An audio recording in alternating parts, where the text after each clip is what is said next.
Hello, so I'm just starting a series of videos about sporting literature. So what I want to talk about is, obviously I love sport and I love books. I want to talk about a few unusual books that I've enjoyed over the years that are, really good sports writing, trying to focus on kind of the slightly odd or eccentric stuff. Now today I'm going to talk about this, one of my favourite books of all time of any subject.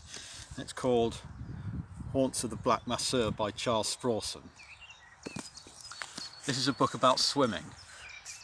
At the moment in time, obviously we're into about fifth week I think of the lockdown.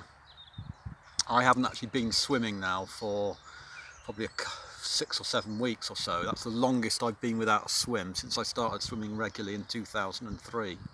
I'm really missing swimming. Just before the lockdown I was planning to go swimming in the river that we could swim in near where I live. It's called Wardy Weir. Now that plan I had to put on hold because the lockdown just happened just as I was going to do that. But actually next week I may go out because I know people are going there and swimming as part of their exercise, so I might try it. But in the absence of actually being able to swim, I thought I'd pick up this book again, which is such a wonderful thing to remind me of the joy of swimming. Okay, so this book, Haunts of the Balck Masseur, written by someone called Charles Sprawson. It's the only book he's ever written.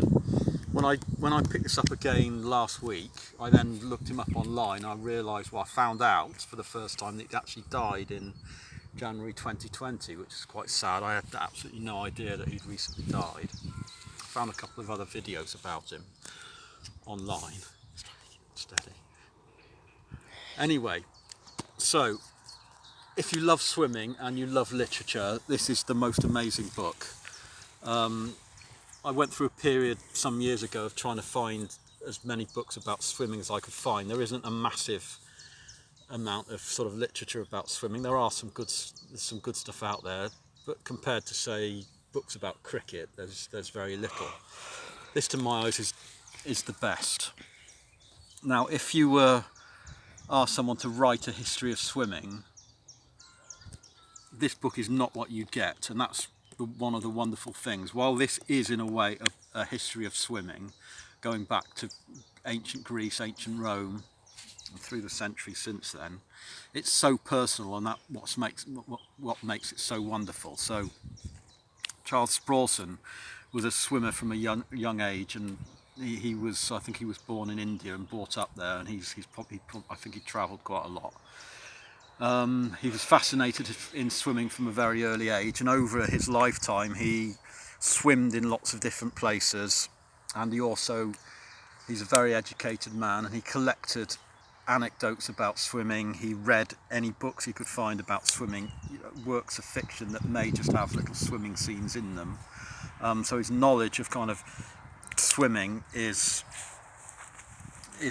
very wide indeed, and this book's very personal, and that's as I said, one of the joys of it. So the structure of the book, he sort of is very chatty, beautiful chatty, with loads of references to poets, philosophers, anyone really throughout the course of history who's been involved with swimming in any way, shape or form.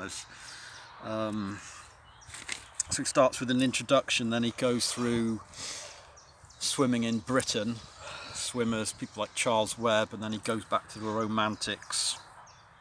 He goes through swimming in ancient Rome, he talks about swimming in ancient Greece, and as I say, England and Britain, goes through the Romantic poets, Byron, Shelley, Swinburne.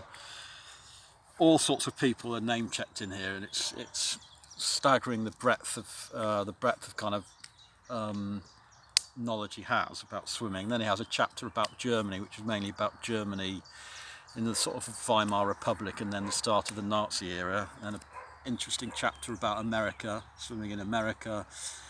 There's a fascinating section in there about the short story by John Cheever, which is called The Swimmer.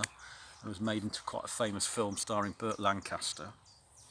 And he finishes with a chapter about Japan and how the early part of the 20th century Japanese swimmers for a short time challenged the dominance of swimming, challenged the sort of the Americans and Western Europeans in the dominance of swimming by using a very, very different technique. It's beautiful.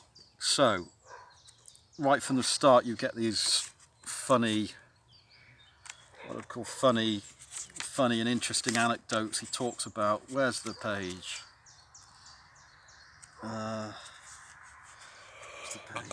Page 23, frogs. He has this wonderful little anecdote about how in the Victorian era people were encouraged to learn how to swim by studying frogs. So in certain cases people said frogs were kept in tubs by the sides of pools as a means of instruction. People admired the wonderful screw-like motions of their legs below the knees.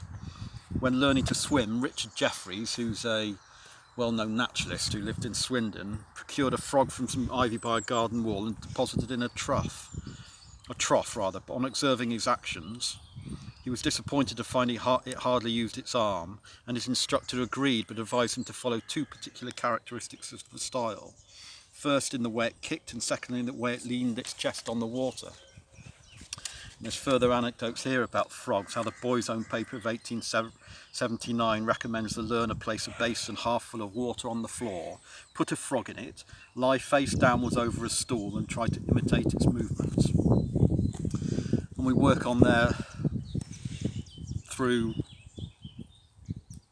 the literature and history of swimming, and it's, without going into too much detail because we don't have time for that, I really would recommend it for anyone who enjoys swimming, either indoor or out, and anyone who enjoys history, literature,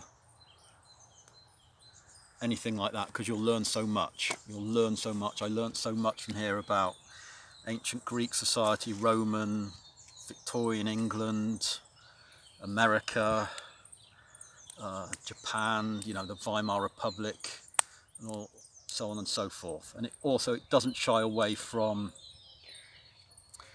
what might be called the erotic element of naked or semi-naked people swimming. So there's some quite interesting chat about that as well. But all in all, just the most wonderful, amazing book, and I'd recommend it. If you've come to the end of this video, again, thank you very much, and thank you to Ned for taking the video.